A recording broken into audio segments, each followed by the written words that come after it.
Good evening, everyone. Thank you for coming to tonight's community meeting, the Hampton, for Hampton. Just give you all a quick overview of what we're trying to cover in tonight's meeting. We'll go through a welcome and introductions, get into what is coastal resilience, what are your community needs, and then discuss some next steps moving forward. My name is Matthew Dowling. I am the program manager for the Virginia Coastal Resilience Master Plan. I'm located within the Department of Conservation and Recreation and work directly for Admiral Phillips, who is the Special Assistant to the Governor on Coastal Adaptation and Protection. And so really wanted to welcome you all and let you all know what we're up to, but more importantly, hear what are your concerns with flooding in your community, just so the state can be aware as we move forward in this plan. And so getting into it just quickly, here's some flood hazards. And so here's a range of hazards shown on the screen. We've got tidal flooding, otherwise known as nuisance flooding or rainy day or sunny day flooding, where elevated tidal levels can come up from the bay and the ocean and come up over our land and impact our streets, our communities. That's frequent, less impactful, but still impactful. Then we have storm surge flooding, which is really coming with a coastal storm and water levels really getting up and high, and it's more on less frequent, more episodic of a nature, but really can do some damage, as well as rainfall flooding and kind of some overland flow. So I just want to see people in the room today, have you all been impacted by these types of flooding? I mean, has anybody been interrupted in their commute from tidal flooding? Yep. Storm surge flooding, have you all been around here for a major storm and see what Mother Nature can do and see how high the water levels can get and what impacts it has? And that's what we're here really trying to address with our resilience plan. So what's the challenge? Who here loves the water and loves being by the water? I mean, is that why you're all here in Hampton? One of the major draws is the water and what's around you, and it's really worldwide and almost kind of human nature. People love to live by the water. In Virginia, over 6 million people, or 70% of the population, live in coastal areas that are at risk to flooding. So we've got a huge risk. We love being by the water, but it comes with risks when we're there. In 2018 and 2019, Virginia experienced 9 major floods, damages over $1.6 billion. So remember that number, $1.6 billion of damage. We're going to talk about some funding later on that the state's doing, and just want to remember kind of the scale of the amount of damage that it's caused versus the amount of money we've got right now from the state going towards some of this funding. Another big challenge that we're facing is that flooding is changing. It's happening more frequently and it's happening at higher levels. Why? One of the reasons Virginia has the highest rate of relative sea level rise on the East Coast.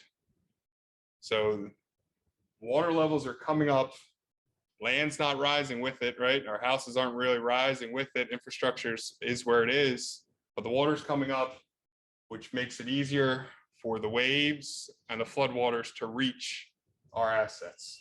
And so it's threatening and endanger billions of dollars, private property, public infrastructure throughout the state of Virginia.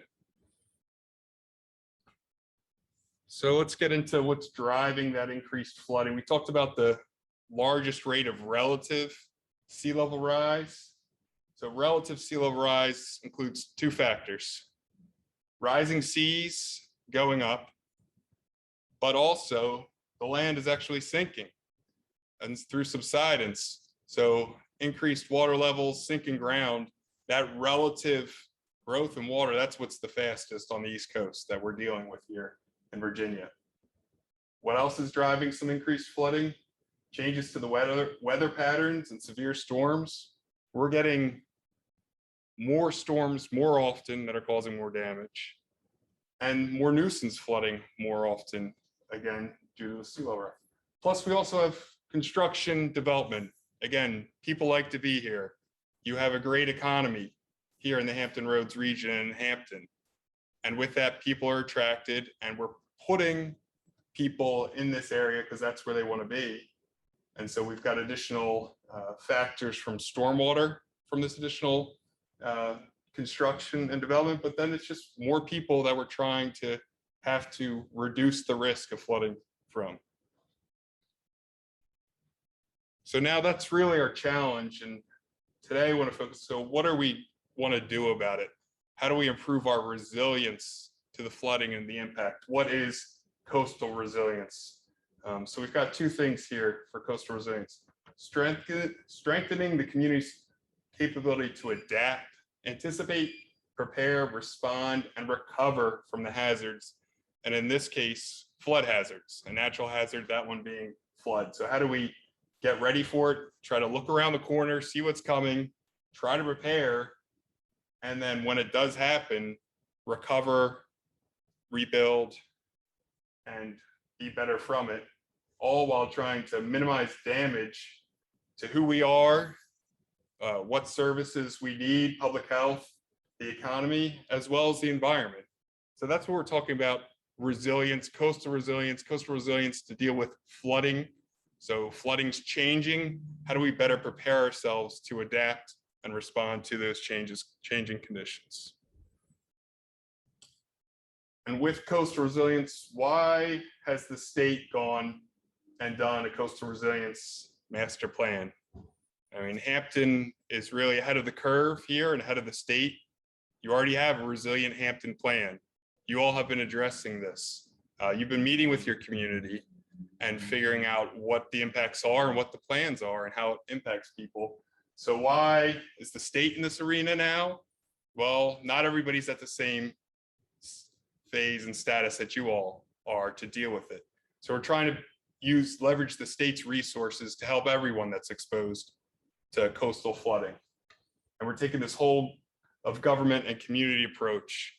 How can we work together across jurisdictions and look at the bigger picture? And for the state, look at that broader view, ensure that equity is being considered in these plans and funding. So making sure people aren't left out when we're talking about resilience and planning. And funding. Really need to work to collaborate to get the money. The state has money available. We're working, really improving our capacity, finding what our needs are. But the biggest funding source is the federal government. And when an event happens, and it will, we need to be best prepared to be able to get the money from the federal government and get it out to the localities.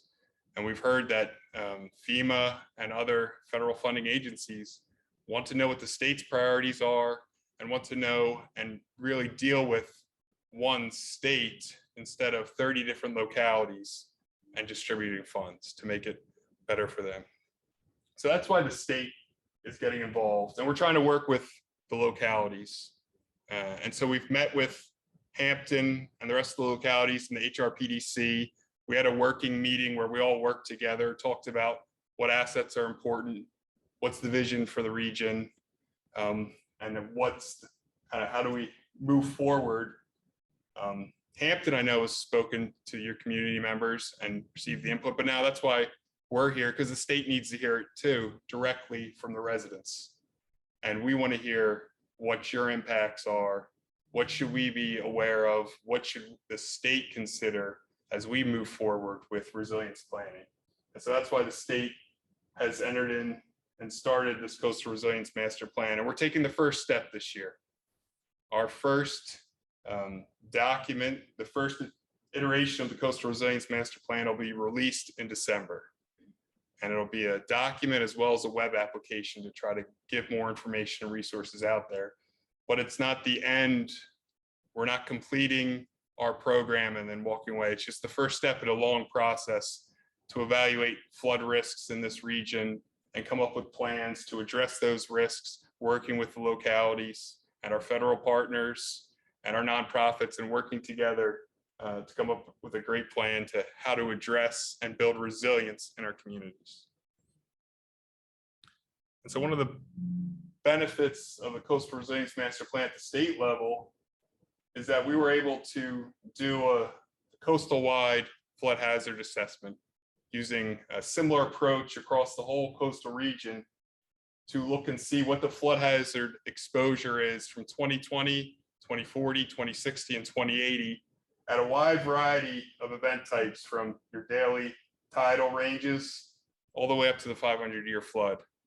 And this information will all be available on our web application, so you all can see it and use it and download the rasters. One thing to look at here, so where the red arrow is, and that's the 2020 projection, 2060 projection. There is some expansion of where flooding will go, but more importantly, look at the changing colors. So out here, you've got some light greens and light blues, which is your episodic low frequency catastrophic events. That's in 2020. 2060, dark blue. It's happening more frequent, more often, and you're in kind of the minor flooding. It's already getting water, which means that when a catastrophic event happens, or a low frequency event, you're going to get flooded, and it's going to be even deeper, and the impacts are even greater. And so we've looked at the flood hazard exposure. Where is the water going to be? We've also taken an approach to look at what are the community impacts, critical impacts, and natural infrastructure. Again, this is some of the data that the state can produce consistently across the region for everyone to use. So we're all on kind of level playing field to know what the exposure is and the impacts are, to come up with plans together to move forward. And so here, based on that information, in the next 40 years, coastal flooding may impact 36,000 more people than it does today. It's about a 40% increase of where we're at today. 15,000 more structures exposed to a flood hazard. Again, about a 30 to 40% increase, and 6,000 more acres of land exposed than what is currently exposed to the flood hazard in just 40 years. So this flood hazard's growing. The changes in people, buildings, that assumes just kind of where we are today. That doesn't include population growth, doesn't include increased development. So that's just the current people and building stock of today. In 40 years, what the water levels we're projecting, these are just the increases. And so if more people come in and more development, it just goes even further beyond that. And so it's going to take a little bit of time here, and that was kind of my part of laying out what the state's doing, what some of the hazards are at a high level. But I want to know, what are your concerns? What's impactful to your community? How does flooding affect your life that we should be aware of? Again, we're trying to get direct feedback from the residents so that when we move forward, we recognize that there are things we may not be considering, that the residents know. They know the community better.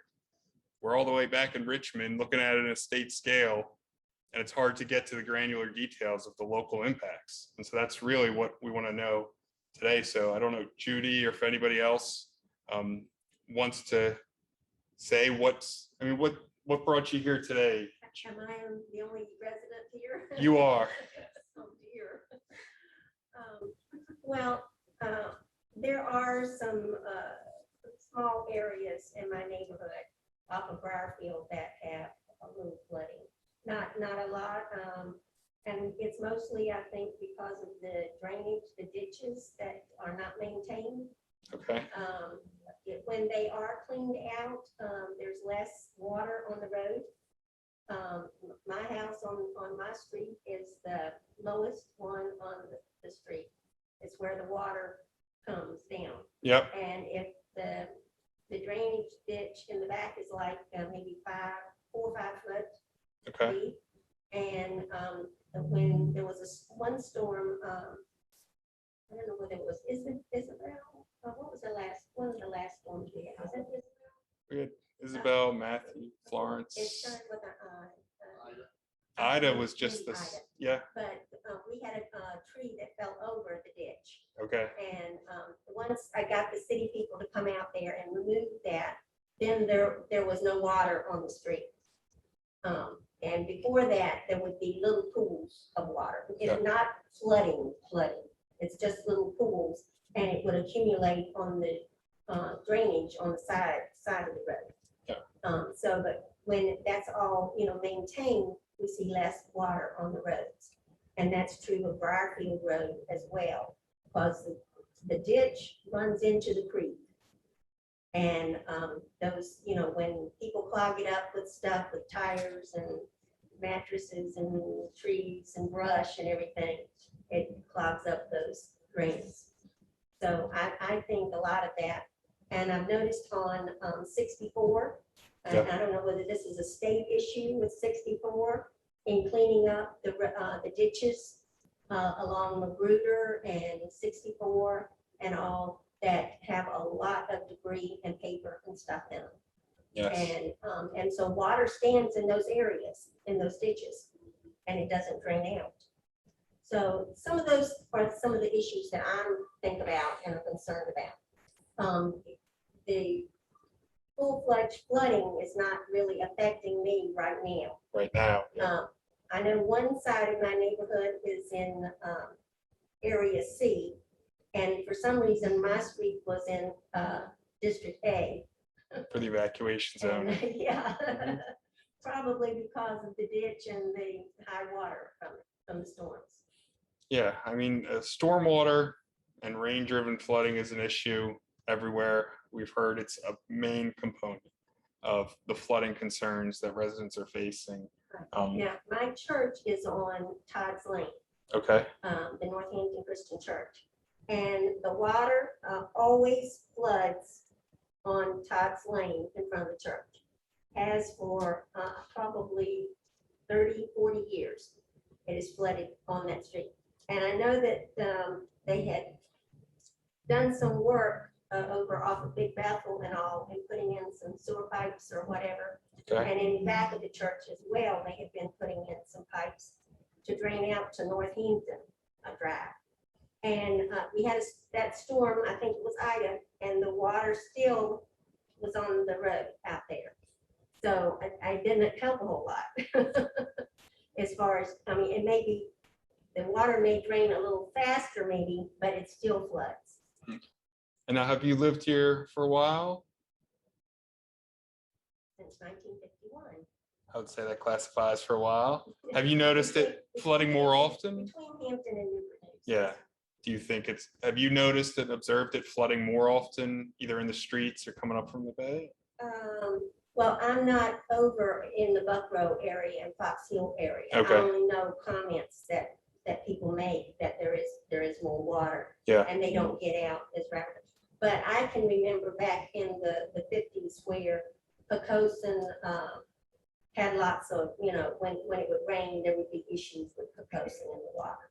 Right. In the low-lying areas and the edges of the outskirts where the bay and the water is. Okay. Yeah. Great. There would be some, but not probably, it's probably a lot more now. Okay.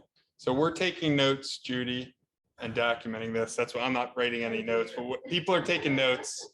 This is being recorded too, just so you're aware. I probably should have said that first. Oh, maybe you should have told me. No, but this is all great input. I mean, we have maps here too, that after the presentation, if you want to highlight some areas and really draw attention. And we're also really blessed to have staff and Vice Mayor from Hampton here as well. And they know flooding is a large concern. And this is the biggest turnout we've had from the city staff in our meetings. So it's really just grows to show how involved and aware of the situation that Hampton is. And you're blessed to have them serving you here. I wish there were more residents here to share about their streets. There is another meeting in Hampton, October 5th. Yep. Yes, sir. I just have a question, a comment, I guess.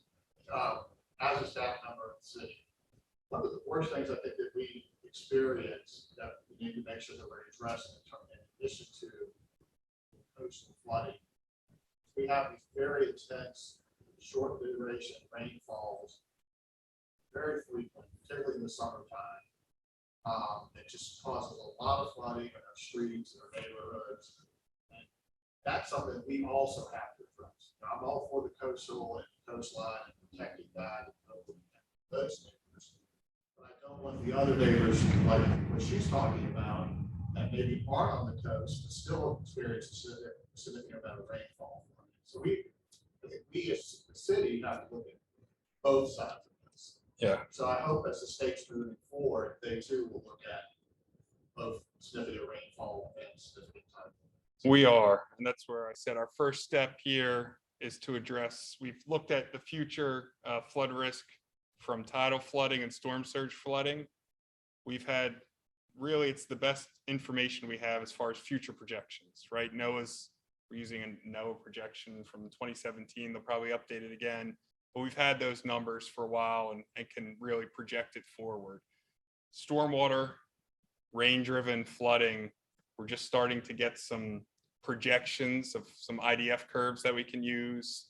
Others in the region are using kind of a 20% uplift to do it. So yes, looking at that, and like you said, not just using a 24-hour duration, but Richmond got hit last week, 3 inches in an hour, and water was up to the Jersey barriers on 95. And so yeah, it's those high intensity events that are causing issues as well. And so we are aware of the rain-driven issues, and we are working to address that in our next step as part of the master plan program. That's extremely important because you're absolutely right. If we're talking about a 100-year storm being 8 times, we get 3 or 4 inches down to 2. That's greater than a 100-year storm. Right. Maybe not 10. Yeah, and then because of your draining the tidal water bodies, there's the compounding flooding factor. So the water that it's draining to is elevated, so it's not getting out as quickly. And then that is another factor for water piling up in the streets and inland. One of the worst flooding we had was 2012.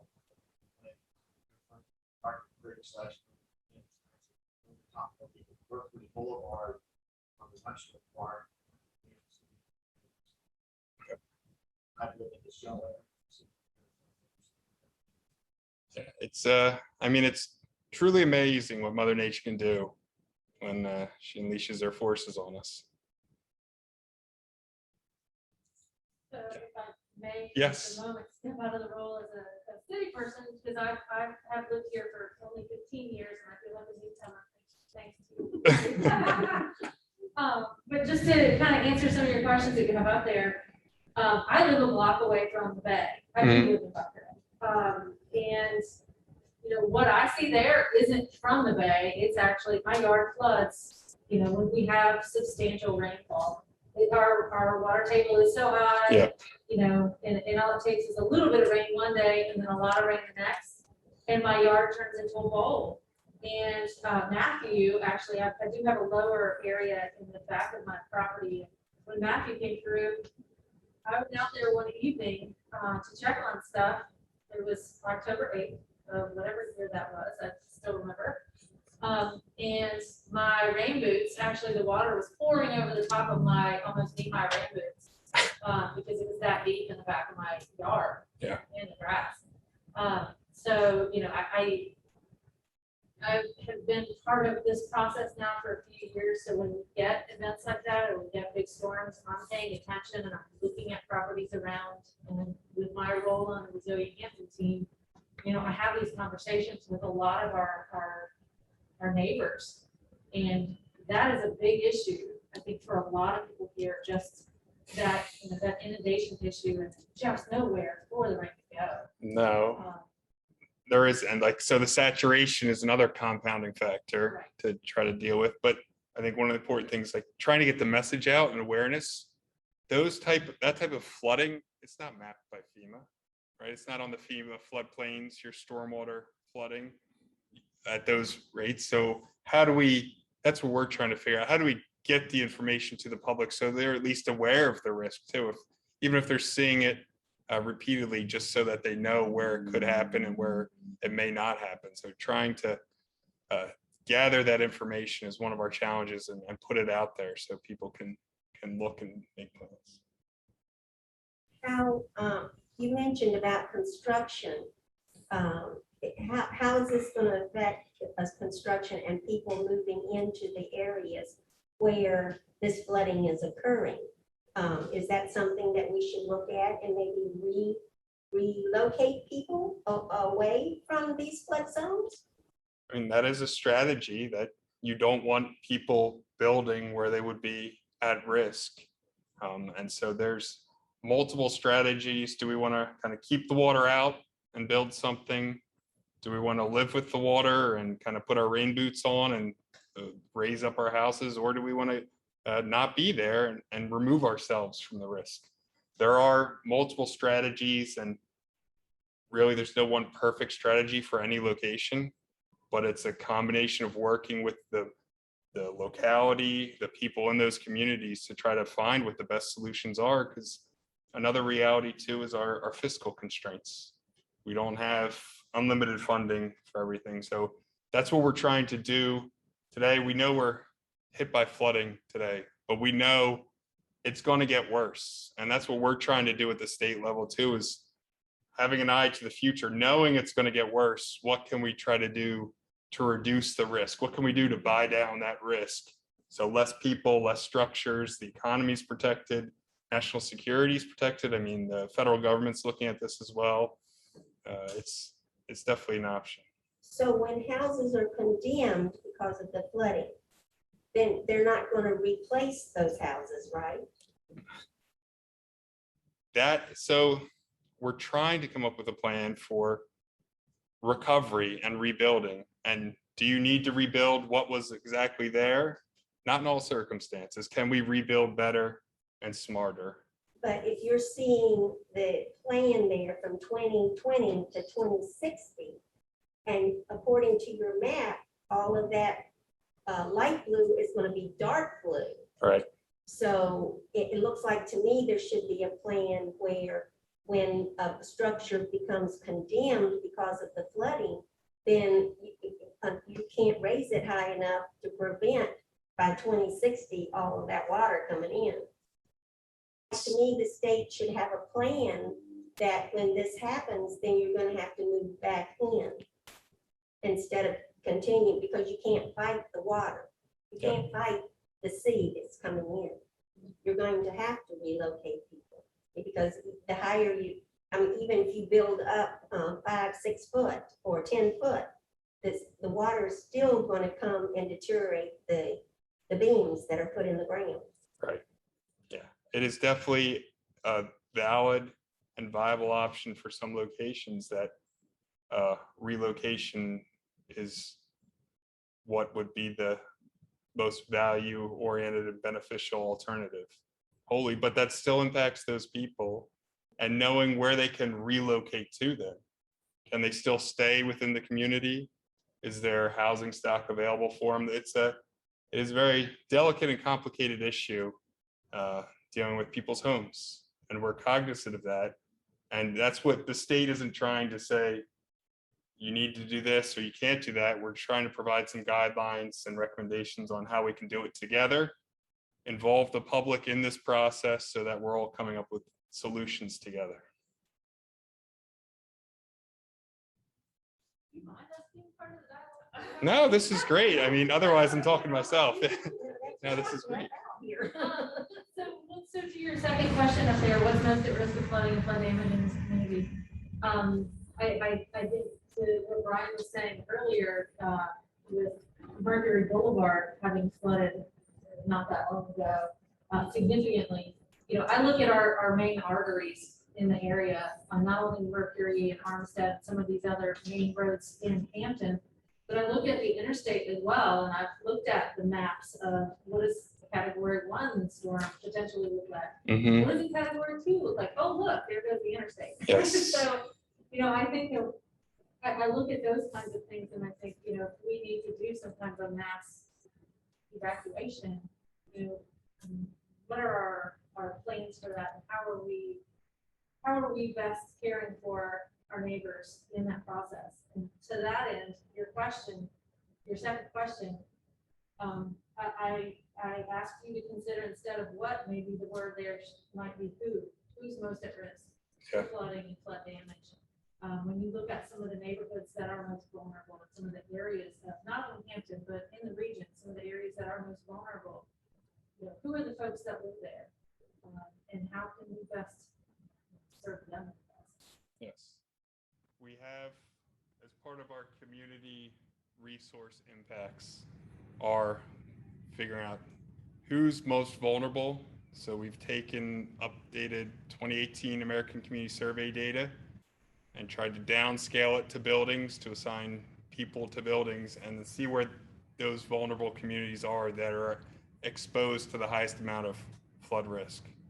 And so that is one of the products that will be available through the application. And that is one of our considerations when we're looking at projects, right? And it's another one that the Community Flood Preparedness Fund through DCR are using the Adapt Virginia Social Vulnerability Index. So it is a big consideration. You are right. It is the community context is a big component of not only of what we do. And so we're looking at natural resources, critical sector information, and then the community resources, and how do they all work together to try to come up with a solution.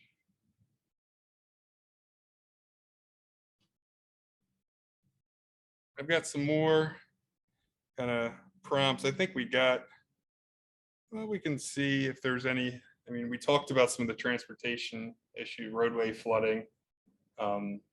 Any other kind of impacts on how it's impacted your daily life or otherwise, or any other impacts?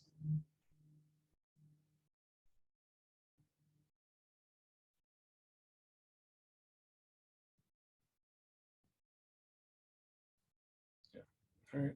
Only if the creek rises and it cuts off Garfield Road, sure, we won't be able to get out. And you're trapped. Yeah, Yeah, and I mean, that would be to go to work or we're retired, but to get out to the grocery store or to the doctor would be a problem. yes. And so now that area might be in kind of the extreme storm event and episodic, you might lose it for a day or two, but given more time as sea levels come up and these storms increase, it could be more frequent. And so that's what we're trying to bring awareness to, is looking towards the future that these impacts are increasing and building. So we need to, that's why we're trying to plan and take action now. But we still have some time to figure this out. But there's immediate risks, and like you're saying, storm category, we're still in hurricane season. We can still get a hurricane come through here, and it would be detrimental to the low-lying areas. And that's most of Hampton roads is very low-lying and could put a lot of hurting on us.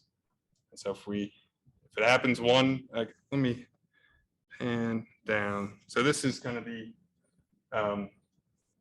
hazard mitigation cycle. And when that event happens, right, we've got our response, FEMA's coming in, Army Corps, trying to take care of debris, damage, get people into shelters, moving. So event happens, there's the immediate response. And then our plan is focused on the recovery and mitigation. Can we recover better? Can we make plans to reduce the impacts? And then how do we prepare for the next event? And we've got some of the hurricane evacuation guides out front. That's really part of the prepare. It could happen at any time. We're doing our best to try to protect people, assets, infrastructure, but people need to have individual plans as well for when those events happen and how we can communicate. So that's kind of a big thing too, is trying to get information out to people and understand how people consume and put out information, to receive it, to prepare for these events, and to find out what evacuation zone is being called out. Trying to hear that information, you know your zone, and you get out. Do you have reliable internet access? Do you know where to go if you're going to evacuate? If all these people, if everybody from Hampton Roads is leaving up 64, do they have somewhere to go? Can they even get anywhere? Do you have transportation? Coming up with a plan, knowing where your local shelter is, it's everybody in Hampton should have a plan and know what they need to do in the event of a hurricane or a major flood event. Where can we go? How do we protect ourselves? How do we find out about what's going on? What do we reach out? Do we listen to VDEM, NOAA, National Weather Services? Where can we get that information? Be aware of it so you can hear it and then enact your plan once it comes. And so as we move forward, we're working with VDEM, and they do a lot of the grant funding through FEMA. A lot of money works through them. So we're increasing our coordination with them on this effort as well, and trying to come up with good applications for some of the grant proposals, and then be prepared if there were a disaster on how best to rebuild and come up with plans for that. Yes. Just because there's not anyone here to say this, Mhm. and I think it's a valuable contribution to this, just for y'all's awareness. We do have areas of the city where we have a large contingency of folks that do not have transportation, they don't have the ability to evacuate on their own. Mhm. And if you really consider the financial impact of evacuation, the cost of a hotel, the cost of trying to get food somewhere else, you know, after trying to figure out how to get there. We have a lot of folks in the city that evacuations in and of itself is kind of cost prohibitive. Yeah. So just on the state level, I think it's beneficial for y'all to know that. I'm sure you already do. But again, in lieu of someone being here to actually say that, I kind of feel compelled to make sure that that is in the forefront of thought, that as y'all are talking about this and creating a plan, if there's, I don't know what that looks like, but. Yeah, I mean, Coordination with localities.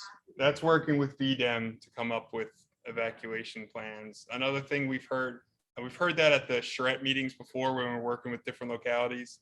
Another topic that came up are the homeless, or people who don't show up on paper, that still exist in your community, that are going to be impacted as well. And how do we, if we're not quantifying that, but know it exists, you still have to have a plan to address that and know that they could be impacted by these flood events as well. Flood insurance, ma'am, do you have flood insurance at the house? No. Nope. No. So you're up high enough? We're talking with our insurance. Yeah. So that's a great thing. Just because you're out of the FEMA flood zone doesn't mean you're at risk of flooding. And if you are out of that FEMA flood zone, your flood insurance is even cheaper. And so, yeah, I would highly recommend, if you can, get it. And that is getting updated. The way they're setting their premiums through risk rating 2.0. That happens in a week, October 1st for commercial structures, and then kind of rolls out. So you might be getting some, I would say, if you're not in the flood zone now, maybe even cheaper too, once the new risk rating policy premiums come out as well.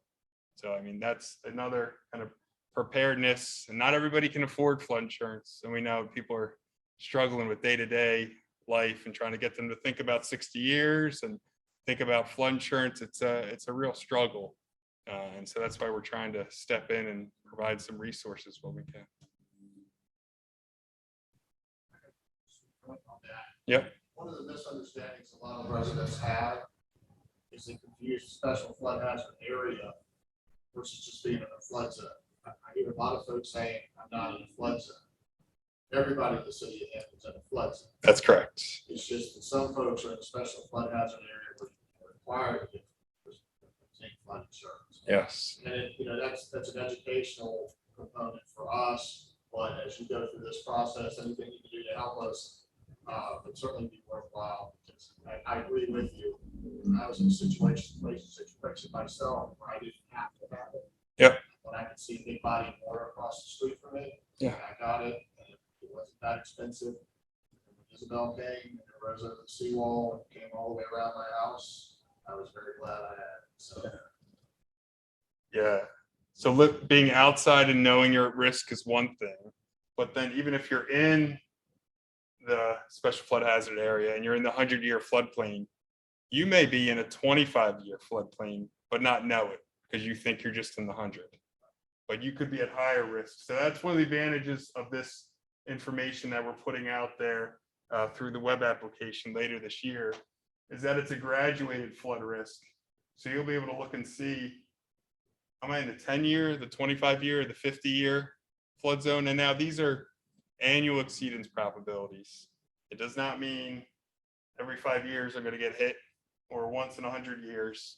It means in this year, I have a 1% chance of this flood happening. But over, let's say 30 years, typical mortgage, that long-term probability is up to about, I think it's 26%.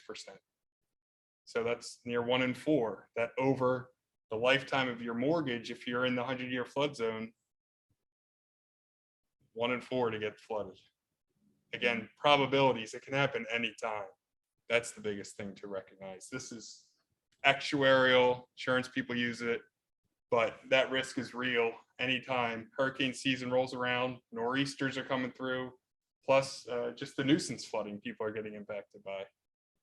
But no, I think the graduated flood information will help people better understand their level of risk at different time periods.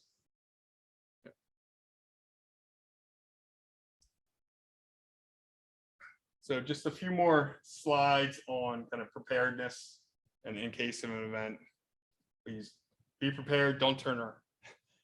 Turn around, don't drown. You can't see the water, you don't know how deep it is. It doesn't take much to lift a car. Again, on the news last week, it was downtown Richmond up to the Jersey barriers. So people still driving through it. They had a lot of water rescues because cars died and people are stuck out there. So it's not worth it driving through water. So just want to kind of reiterate, turn around, find a different way out if you can. And that comes to having a plan, knowing which roads flood more often in your community and neighborhood, have an evacuation route, find the high grounds, and try to get out as soon as you can. One thing Hampton has done is we have some streets that actually have no wake signs on them. If you flood so frequently and water stand, have somebody driving through it. First off, we don't want that. Second thing, they're creating a wave. We actually get it.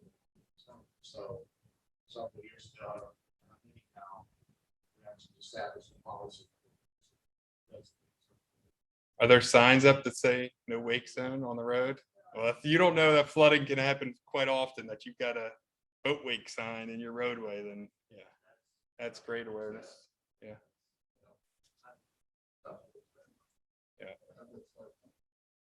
Yeah. One of the other things that's happening right now is Hampton, part of the pilot study through Hampton Road Planning District Commission. So we're going to be getting a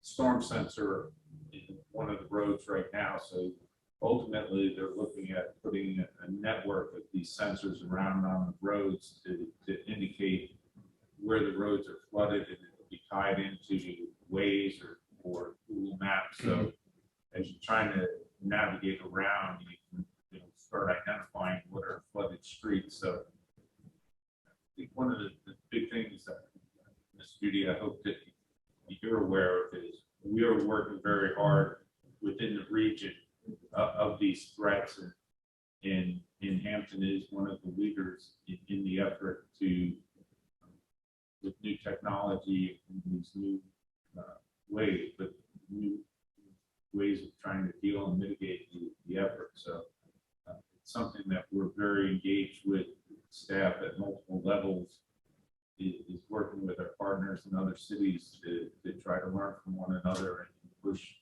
the envelope of how can we protect the citizen. So reassure you that we're working that we're diligently working. This is at the forefront of our minds. But they're big challenges. There's no simple solution.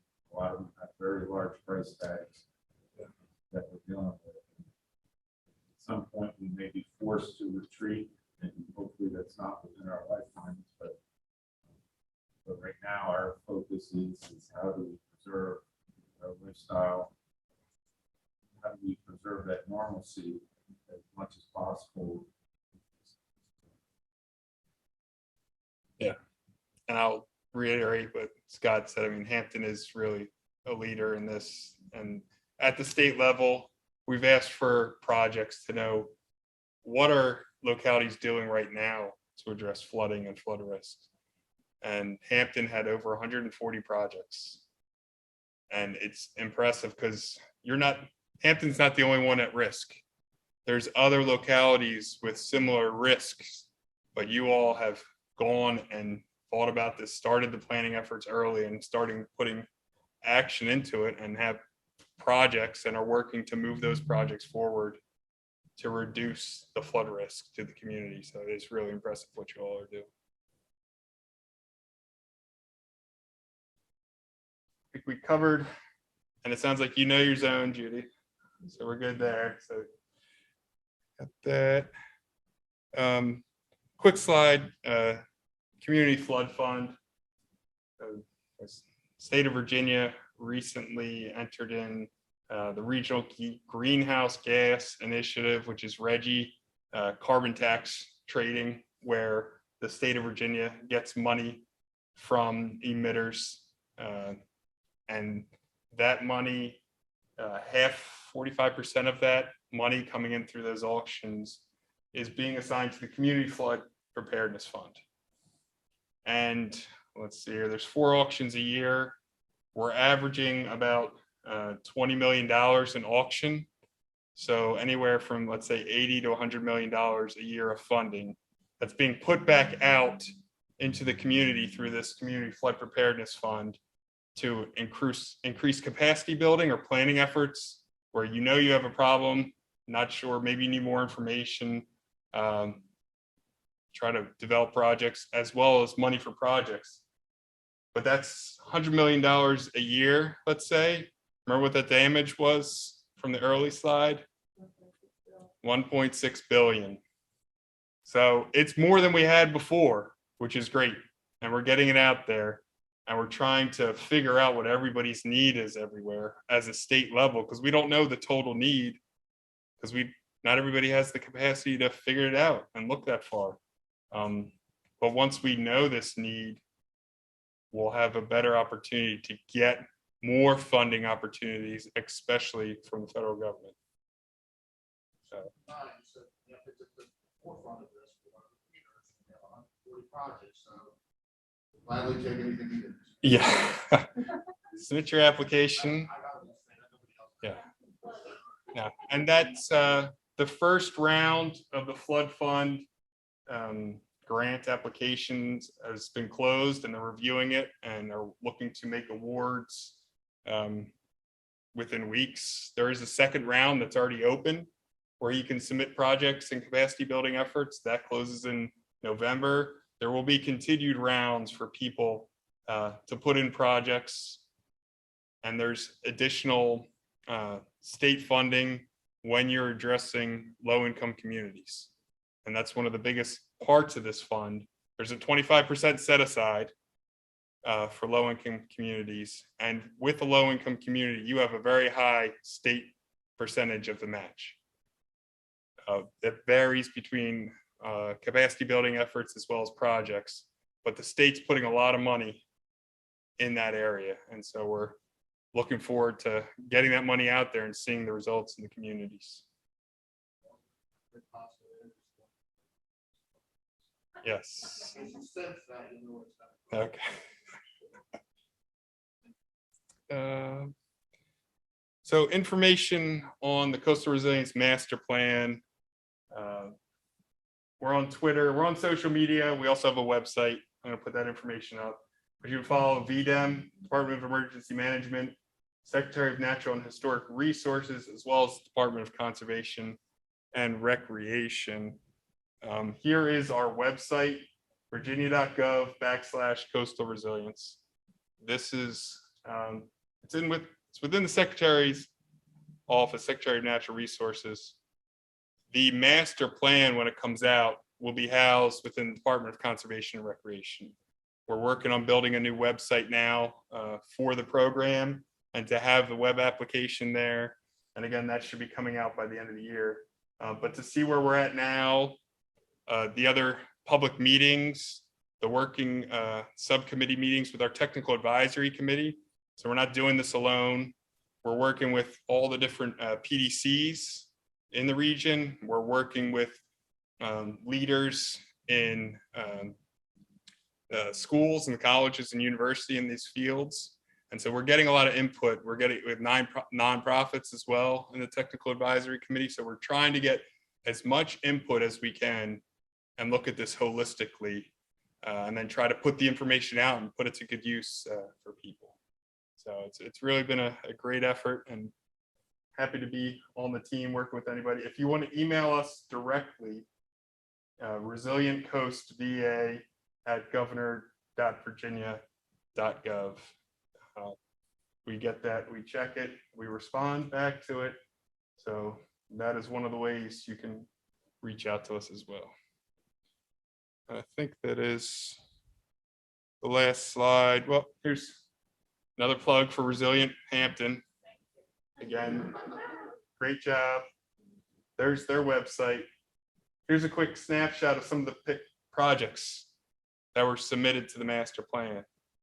It's everywhere, right? So it's not just, we've got some smaller localized projects, but Scott, I think this is the 3x3 Army Corps study. So trying to work with others, looking at everything holistically, but again, it's really impressive the amount of coverage, the range of projects, and type of projects that you've got in there. So again, hats off to Hampton, and really a great effort, and we're glad to be partnering and working with you all on this. And if there's anything we can do at the state level as far as information and steps moving forward, please let us know. And again, this is our first step in the Coastal Resilience Master Plan. It's not going to be a solution for everything. It's not looking at all the rainfall and compound flooding. We started this effort in March. We're here in September, so 6 months, and we've got a lot done, but there's still a lot more to do moving forward. And we'll take input on how we move forward and adapt to what the needs are. So please let us know. Yes, sir. I'll just add that I'm glad that the state is doing this type of planning and working with the localities to try to address flooding, because while Hampton has been, kind of out on the leading edge in terms of some of the projects that we're working on and just dialogues that we participated in and already developed a plan. At the end of the day, for us, it's where do you get the money to implement the plans and pay for the project? And we started that process by using, I guess it's the environmental impact bonds that we're using to fund a couple of projects, but it's difficult for a city like ours. I mean, we're not, we're kind of an urban city, and one that has a lot of needs outside of the area if there's a flooding.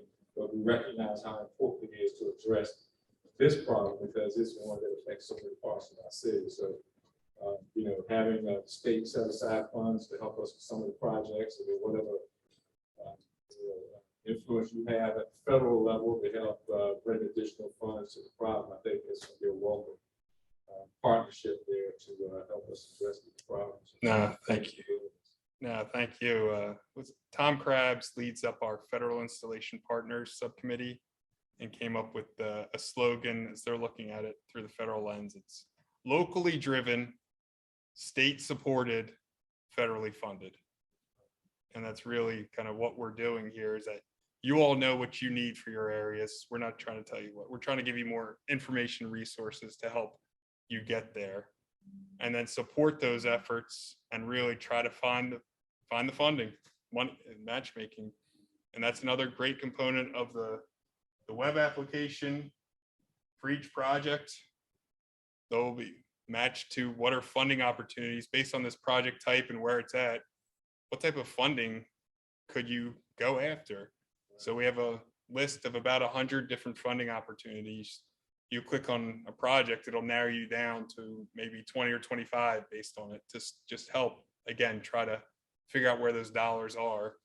And the dollars are tight now, especially without the events. But even, I mean, you look at New Orleans, they had so much money after Katrina, did all kinds of projects, but you can only design it for so much and build it so high, and Ida comes and not everything worked everywhere.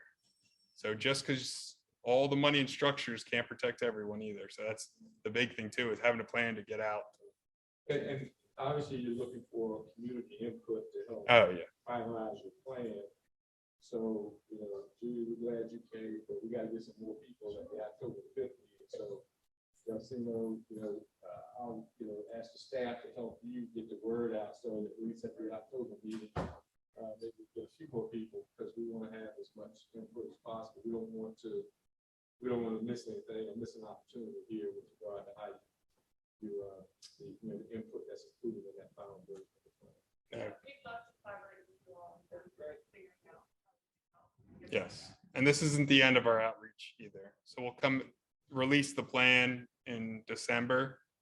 We're gonna have to it doesn't work unless we continue to work with the PDCs, the localities, and the communities. And so there will be continued outreach efforts moving forward into next year as well. And so more opportunity for input, especially once it's out. We'll get feedback on, again, what do we need to do next? What's good? What's bad? We want to hear it.